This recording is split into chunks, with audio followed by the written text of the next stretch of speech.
Hola, ¿cómo les va? Buenas tardes. Esta es una unidad que tiene parte de la unidad número 5, que son los calidades, indicadores, demografía, y una parte de la unidad 6, que es la ergonomía. Les aconsejo que para esta clase, para esta unidad, tengan a mano papel y lápiz para tomar apuntes, ya que hay varios conceptos, varias definiciones que parecen parecidas, pero son distintas, ¿sí? Y como es una clase bien conceptual. Para empezar a hablar de esta unidad, vamos a empezar a definir lo que es la calidad.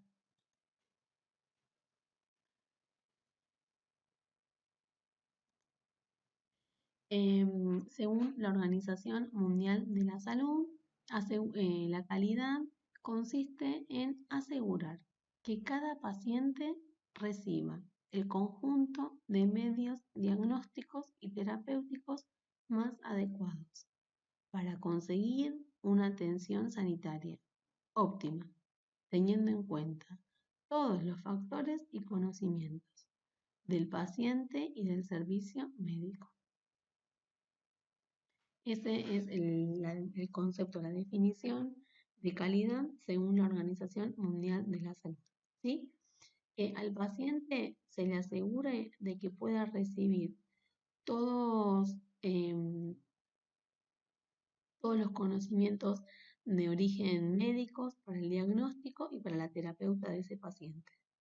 Esa atención que reciba sea óptima y se tenga en cuenta los factores y los conocimientos tanto del paciente como del servicio de salud. El objetivo de la calidad es lograr el mejor resultado con el mínimo riesgo de efectos adversos y la máxima satisfacción del paciente con el proceso, ¿sí? O sea, ¿cuál es la idea de la calidad? Es que el paciente consiga el mejor resultado posible, con los mínimos efectos adversos y que el paciente, por haber recibido todo ese proceso de calidad, tenga la máxima satisfacción, que el paciente se vaya satisfecho. Esperen que voy a apagar el celular, así no... Ahí está. Cuando hablamos de calidad, hablamos de 4 componentes que se tienen en cuenta para poder conseguir el objetivo. Es la práctica profesional, o sea, es la función que tiene el profesional de la salud en su área que se desarrolla, la utilización de los recursos. Estos son básicamente recursos tecnológicos, recursos económicos, recursos sociales, la gestión del riesgo, o sea, ante un determinado evento, evaluar el costo y el beneficio, y que la satisfacción del paciente. Para evaluar lo que es la satisfacción del paciente, hay distintos tipos de estándares de calidad. Pueden ser, la calidad puede ser la esperada, la ofrecida o la percibida. La esperada es justamente lo que desea el paciente. La ofrecida es la calidad que la organización pretende alcanzar. Y la calidad percibida es el impacto que el producto causa en el cliente, o en el paciente, mejor dicho. Entonces hay 3 estándares de calidad: esperada, ofrecida y percibida. ¿Qué pasa? Dijimos que una de las características que tenía, o sea, como para poder conseguir el objetivo de la calidad, había 4 características y una de estas era la satisfacción.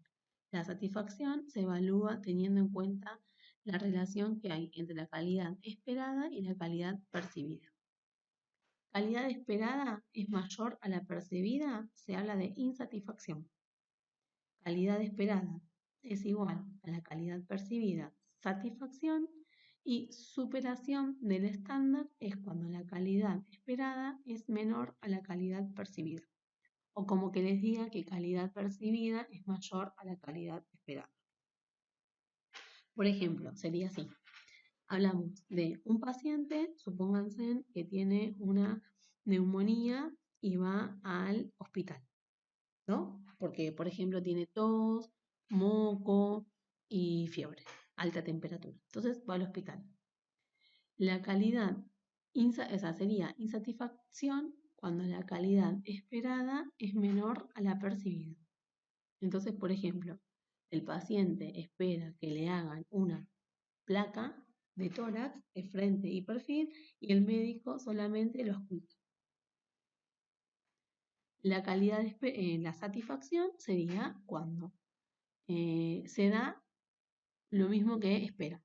O sea, el paciente que quiere una placa de tórax de frente y perfil y el médico le manda para que se haga una placa de frente y perfil. Y la superación de calidad es cuando la esperada es menor a la calidad percibida. Sería, el paciente quiere una placa de tórax de frente y perfil y el médico le manda una tomografía computada con contraste. Bien, eso sería por un lado. Cuando nosotros hablamos de calidad, estamos haciendo referencia a distintos conceptos. Estos son los conceptos que vimos cuando hicimos la clase de sistemas de salud, y era la eficacia, la eficiencia y la efectividad. Acuérdense que la eficacia era lograr el efecto deseado. Quiero, por ejemplo, una vacuna contra el COVID-19. Eficiencia era lograr ese objetivo, pero usando la menor cantidad de recursos posibles. Y la efectividad era la unión entre eficacia y eficiencia. ¿Por qué? Porque quiero buscar el objetivo, una vacuna contra el COVID, utilizando la menor cantidad de recursos posible y en el menor tiempo. Además de eficacia, eficiencia y efectividad, la calidad se mide con la equidad, que es darle a cada uno lo que le corresponde. Equidad no es lo mismo que igualdad. Equidad es, por ejemplo, un paciente va al consultorio externo porque tiene una fractura de tibia y peroné expuesta, y de fisioterapia, por ejemplo, sería darle, no sé, magnetoterapia, por ejemplo. A cada uno se le da lo que le corresponde. Y si, por ejemplo, viene un paciente con una tendinitis, por ejemplo, a ese paciente se le puede poner ultrasonido. Accesibilidad. Por eso que equidad no es lo mismo que igualdad. No es que para todos los pacientes se le pone magneto. Accesibilidad es facilitar los recursos disponibles, eliminando barreras de origen social, económica y cultural. El acceso, que todo individuo tenga acceso a recibir una calidad de atención de la salud óptima, sin importar las barreras culturales, sociales y económicas. Y fundamentalmente que exista una persona idónea, o sea, que el profesional de la salud esté capacitado con una formación acorde para poder resolver este problema del paciente. Por ejemplo, habrán escuchado sobre un ejemplo bastante común que pasa, es que los pacientes, no sé, están en la casa, tienen dolor de pecho, van a una salita, a una unidad de primeros auxilios, se hacen un electrocardiograma y el profesional de la salud en ese momento que le hace un electrocardiograma no lo sabe leer y por lo tanto no perciben que ese paciente está haciendo un infarto agudo de miocardio, por ejemplo. Entonces, la persona que atienda al paciente o al individuo, el profesional tiene que ser idóneo, tiene que estar al tanto, tiene que conocer. Entonces, la calidad forma parte de estos 6 conceptos: eficacia, eficiencia, efectividad, equidad, accesibilidad y personal idóneo.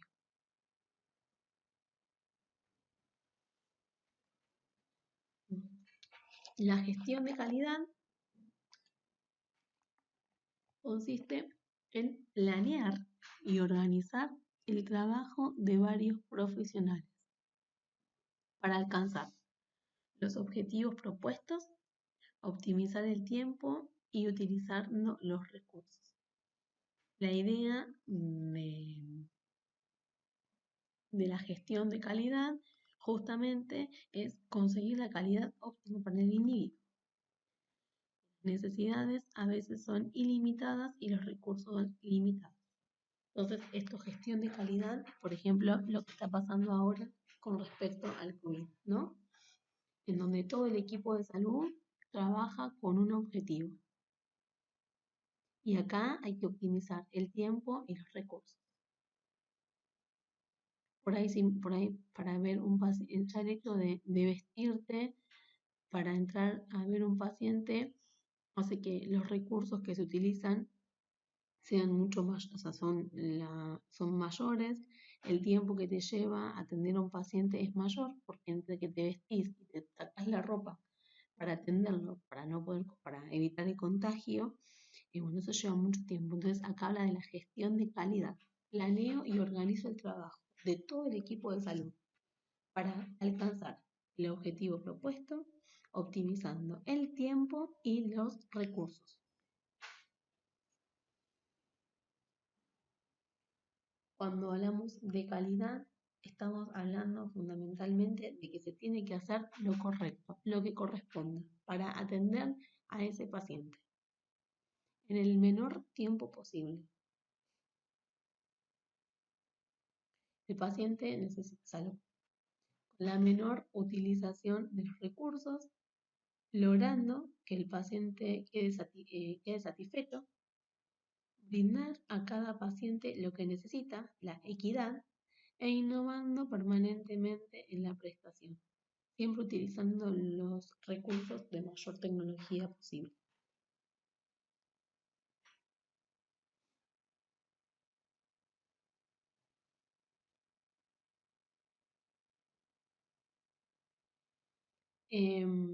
Se habla también de una triada para poder evaluar la calidad. Eso fue propuesto por Bonavedian. Bonavedian fue un individuo que se lo consideró como el padre de la calidad de la atención en la salud. Lo que proponía este señor fue que haya una triada que estaba constituida en una primera parte, por las estructuras, los medios y las herramientas. Acá habla de que la infraestructura, o sea, que haya o sea, por ejemplo, un hospital, bueno, que el hospital tenga camas, que tenga el quirófano, que haya todas las condiciones, todos los equipos de diagnóstico por imágenes en condiciones de alta tecnología, el recurso humano, que haya tantos kinesiólogos por cama, tantos enfermeros, tantos médicos, todo el sistema de salud, bien, todas las especialidades y la tecnología. El proceso, la atención en sí misma, ¿sí? Habla de la atención que el paciente, o sea, por ejemplo, esto es, necesita un turno porque tiene un dolor de pecho, se tiene que resolver ahora, eso no puede esperar 3 meses para darle un turno con un cardiólogo, pues presenta el paciente dolor de pecho. Y con respecto a los resultados, es bueno, toda la parte terapéutica, la relación que hay entre el costo y el beneficio, la efectividad y la satisfacción, el resultado, cuál a través del sistema de salud que se le aplicó al paciente, qué resultado obtuvo. Y bueno, y se evalúa así. Entonces, esas son las 3 características que se utilizan para evaluar para evaluar la calidad. Y son las triadas que propuso Bonavedian. Para poder detectar un problema en la calidad, se tiene en cuenta La inspección, que es una observación directa, perdón, las encuestas, las quejas, los reclamos y las sugerencias.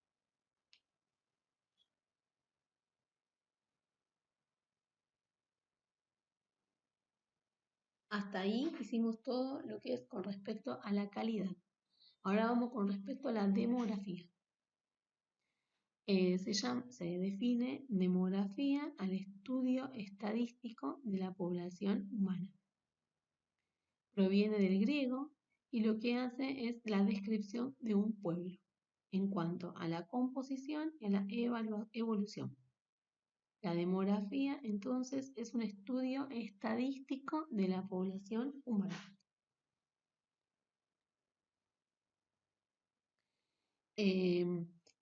Para poder estudiar la demografía, se tienen en cuenta los indicadores que son las políticas públicas. El objetivo de la demografía es fundamentalmente estudiar los movimientos que se producen en esa población.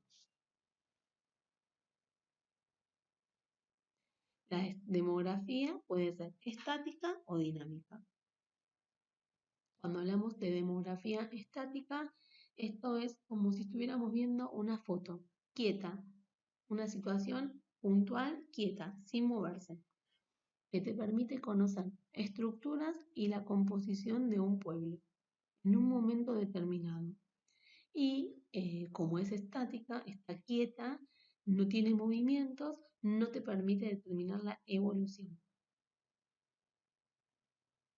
Mientras que la dinámica está en movimiento y refleja cómo va evolucionando la población en un tiempo determinado.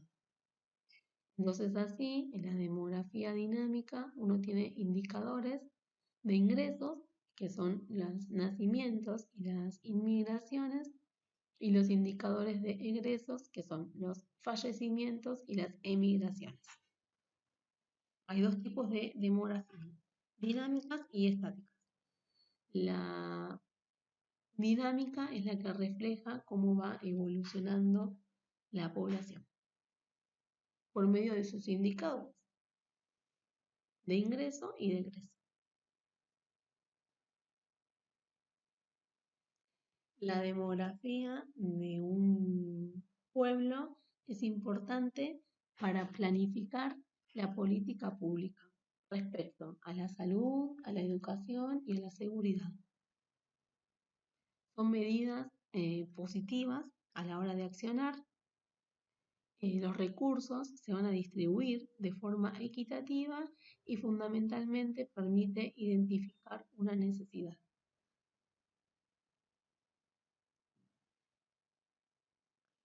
Por ejemplo, si hacemos, no sé, hacemos un estudio demográfico de lo que está pasando ahora en la actualidad con respecto al COVID y los barrios vulnerables, como por ejemplo lo de la Villa Azul. Bueno, ahí lo que ves, tenés que evaluar, por ejemplo, todo lo que son las políticas de salud, educación y de seguridad. Siempre crear acciones positivas, que los recursos se distribuyan de forma equitativa y se puedan identificar las necesidades que tiene cada uno. No es lo mismo la necesidad que hay, por ejemplo, en una villa que con respecto que hay en Recoleta. Los recursos, ¿sí?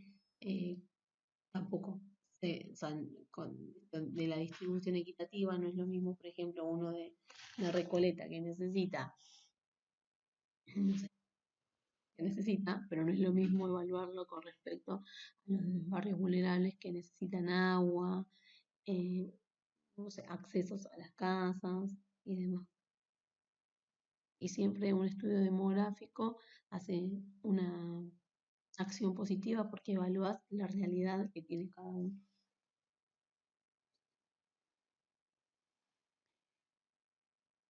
Eh, Bien. Los indicadores demográficos se expresan en términos cuantitativos y es la representación en números de un aspecto de la realidad de esa población. De tantos individuos, tantos son menores. Cada tanto número, por ejemplo, ¿no? Cada 100 individuos, 50 son mujeres, 50 son hombres. De estos 100, 70 son menores de 50 años, el resto son mayores. De tantos individuos, estos se encuentran en edad escolarizada. De tantos estos escolarizados, no sé, tantos van a la facultad, tantos van a nivel inicial. Esto cuantitativo con respecto a los números. Y hablan de las poblaciones, que es un conjunto de personas que están asentadas en un territorio, en constante cambio. Eso es una población.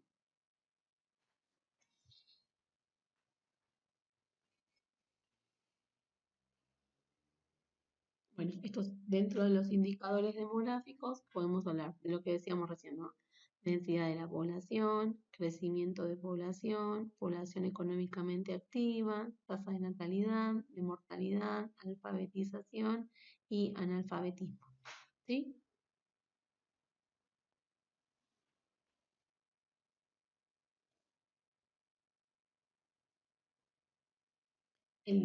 También mide el nivel de desempleo, pobreza, desarrollo humano, hacinamiento, el PBI per cápita, esperanzas de vida al nacer y las expectativas de vida.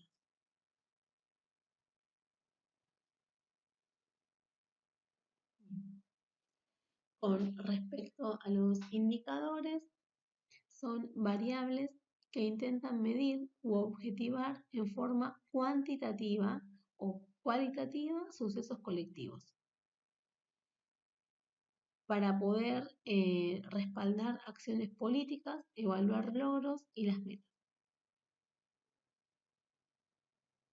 Los indicadores, según la OMS, Organización Mundial de la Salud, los definió como variables que te permiten medir los cambios.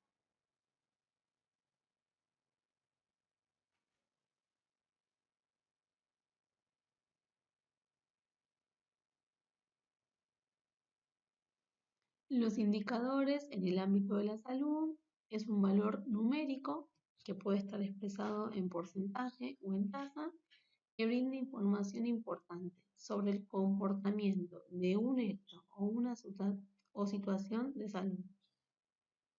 Se usa para planear estrategias y para hacer seguimiento a ese parámetro. Por ejemplo, la tasa de mortalidad infantil son número total de muertes en menores de un año dividido entre cada 1000 nacidos vivos. Si la tasa de mortalidad fuera de 10, diríamos que 10 de cada 1000 nacidos vivos mueren en su primer año de vida. Entonces, cuando hablamos de indicadores, hablamos de un valor numérico, que está expresado en porcentaje o en tasa. Y esto brinda información importante con respecto al comportamiento de un hecho o una situación en salud, para en base a ese indicador planear las estrategias y dar un seguimiento a ese parámetro. Esto es, por ejemplo, con lo que pasa el COVID, que tantas muertes, tantos números, tanta densidad poblacional, tanta cantidad de infectados según la densidad poblacional. Indicadores de la salud. Son cocientes, o sea, dividen un valor incluido en el numerador y otro en el denominador. Es la herramienta para mejorar la calidad. Nos indican hasta qué punto se están satisfaciendo las necesidades y expectativas razonables de los pacientes, los clientes o los usuarios.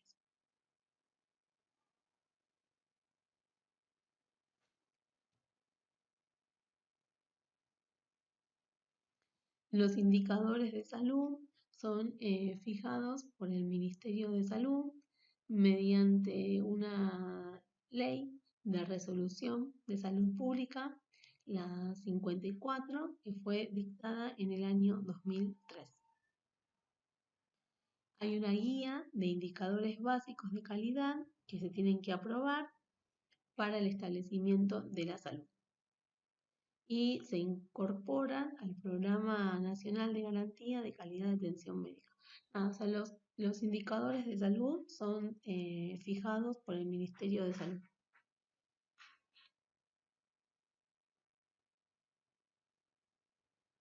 Estos indicadores de salud pueden ser de origen estático o de origen dinámico. De los estáticos son, por ejemplo, metros cuadrados del hospital por cama, cantidad del personal por cama. Por ejemplo, sería lo ideal que haya cada 8 camas un kinesiólogo. O, por ejemplo, que haya cada 2 pacientes un enfermero. Y después, por ejemplo, la relación que hay entre enfermero médico, enfermero kinesiólogo, y así. Son estáticos esos. Mientras que los dinámicos son, por ejemplo, la cantidad de consultas vinculadas con los egresos, número de placas radiográficas por consultas, cantidad de exámenes en laboratorio y cantidad de operaciones por egreso. Estas van cambiando, las otras son fijas. Siempre es lo mismo y esto depende. La dinámica cambia y la estática fija.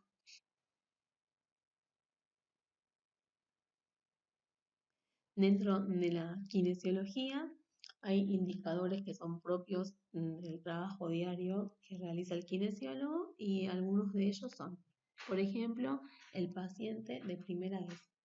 Es el individuo que es atendido por primera vez en el consultorio externo o en el domicilio. Ahí se abre una ficha kinésica, una historia clínica de ese paciente. Paciente antiguo o ulterior. Esto es el paciente que se ve sesión tras sesión, día tras día, o que se dio de alta y volvió otra vez. El paciente internado, el indicador kinésico internado, es el paciente que se atiende en una institución hospitalaria que ocupa una cama hospitalaria por parte del kinesiólogo. Sesión es la unidad de atención en kinesiología que lo puede ser por consultorio, domicilio o internación. Tiene 10 sesiones de kinesiología por cervicalgia, o sea, tiene que ir 10 veces al kinesiólogo. Las prácticas, esto es por ahí lo que se le realiza a un paciente. Por ejemplo, si está en consultorio y va por una cervicalgia, decimos que recibe masoterapia, trabajo en gimnasio y fisioterapia. 3 prácticas. Si, por ejemplo, es un paciente del domicilio, digo que hago terapia motora y terapia respiratoria. Entonces es eso, es la subunidad de la sesión. Cada agente o técnica manual o aparato que se le aplica al paciente con fines terapéuticos. La suma de esta práctica en la unidad de atención configura la sesión. En el consultorio se cuentan 3 prácticas por sesión. La primera sesión es la primera vez que el paciente recibe atención kinésica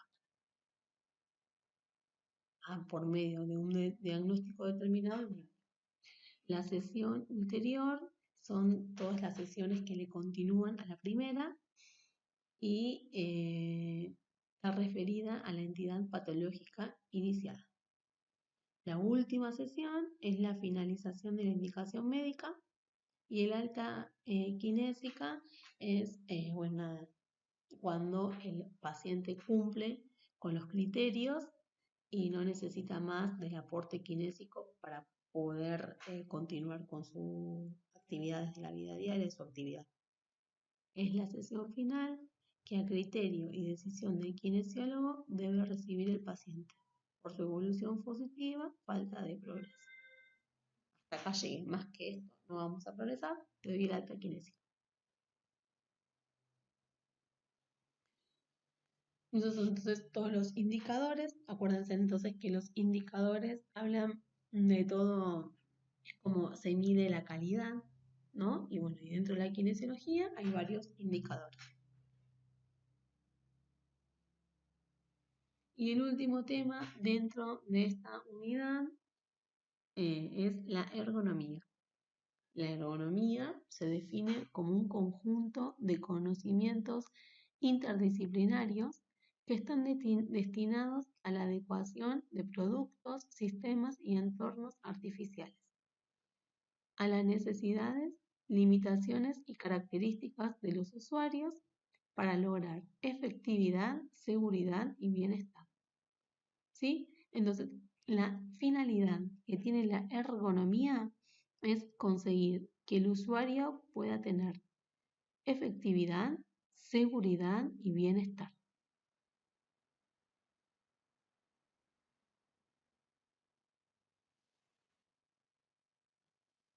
Cuando hablamos de ergonomía, hacemos relación a que la tarea se tiene que realizar de la forma más fácil.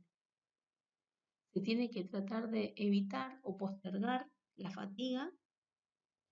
Las posturas de trabajo siempre tienen que ser las más confortables. Los gestos repetitivos en un puesto de trabajo tienen que ser óptimos y se busca conseguir aumentar la producción, la productividad.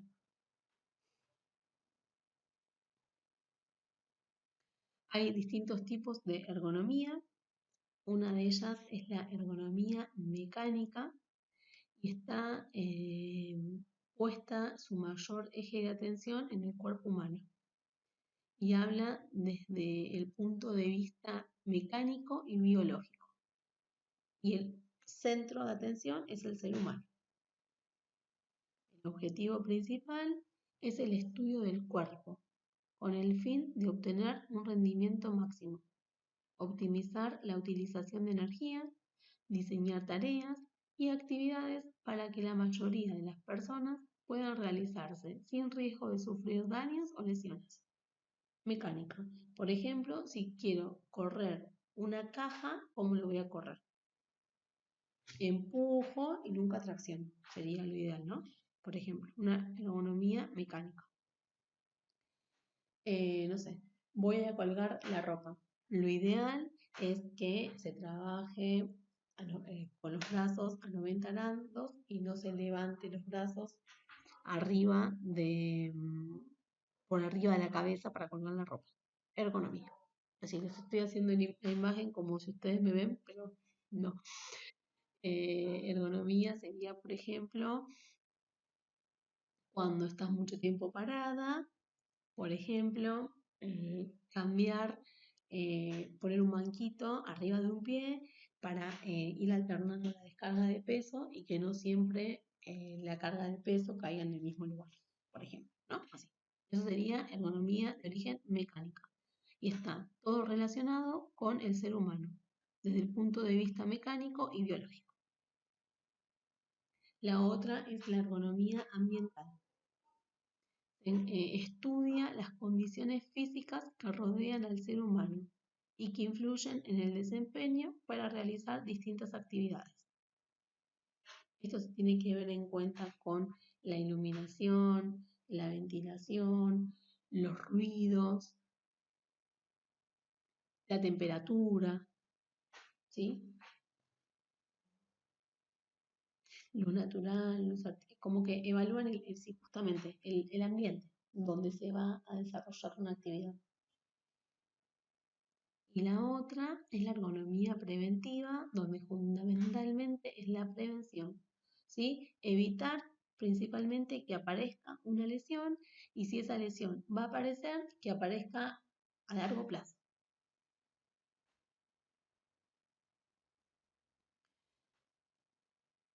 O sea, son el estudio y el análisis de las condiciones de seguridad, salud y confort laboral, la evaluación del esfuerzo y la fatiga muscular, la determinación del tiempo de trabajo y el descanso. Por ahí, si estás mucho tiempo parado, bueno, hacer pausas donde te podrás sentar, Si estás mucho tiempo en un consultorio, por ejemplo, manipulando pacientes, tomarte un tiempo para hacer la elongación muscular, el estiramiento, para hacer ejercicios de fuerza muscular, eh, más que nada todo lo que tenga que ver con esto, ¿no? De la prevención.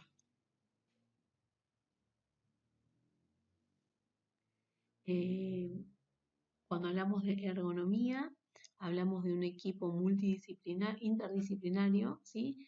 El cual interactúa para poder llevar a cabo la ergonomía. Y este equipo interdisciplinario lo constituye el kinesiólogo, psicólogo, trabajador social, médico laboral, fonoaudiólogo y terapista ocupacional. Por ejemplo, a la hora de estar sentado trabajando en una silla, la posición ergonómica ideal sería la mirada casi horizontal con un ángulo de 15 a 20 grados por debajo de los ojos. Y eso es para proteger principalmente la columna cervical, para no hiperextender el cuello ni para tampoco flexionarlo demasiado. Controlar eh, la ubicación que tienen los elementos de trabajo con respecto a la cintura y el hombro, ni que queden los hombros ni muy por arriba ni muy por abajo, que queden y tampoco estén tensionados. ¿Sí? Por ahí si tengo la computadora arriba de la mesa, me queda como con los hombros en antepunción. El codo tiene que estar apoyado sobre una superficie, que puede ser, por ejemplo, una mesa, y tienen que estar flexionados a 90 grados. Con respecto a las adaptaciones para la mano, si por ejemplo usamos un mouse, lo ideal sería que haya como un rollito abajo de la muñeca para que la muñeca esté apoyada y no sufra tendinitis de muñeca, que las piernas puedan tener un espacio ancho para separarse, para tener la altura de la cadera y que los pies estén bien apoyados en el piso para hacer una descarga de peso adecuada y que los espacios sean lo suficientemente amplios.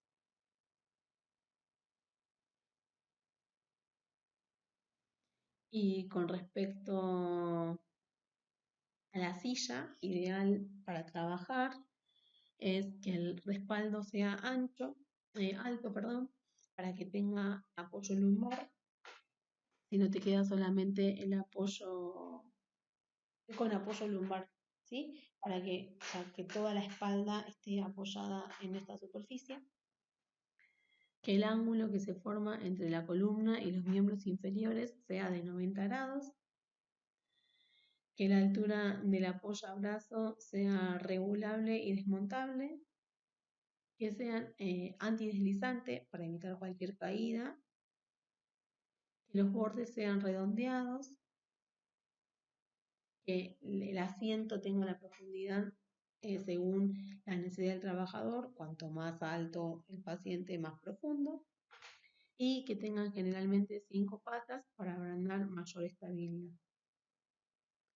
Estas son algunas de las características con respecto a la ergonomía. ¿Sí? Entonces, bueno, nada, como vieron, es una clase llena de definiciones, de conceptos, muy teórica, así que bueno, nada, por eso es que le daba el consejo de que se armen como un resumen para poder diferenciar los distintos términos. Acuérdense que hablamos de todo lo que es la calidad, hablamos de la demografía, hablamos de ergonomía y los indicadores. Muy bien, esta sería la clase finalizada por hoy. Espero que estén bien y nos vemos la próxima clase. Adiós.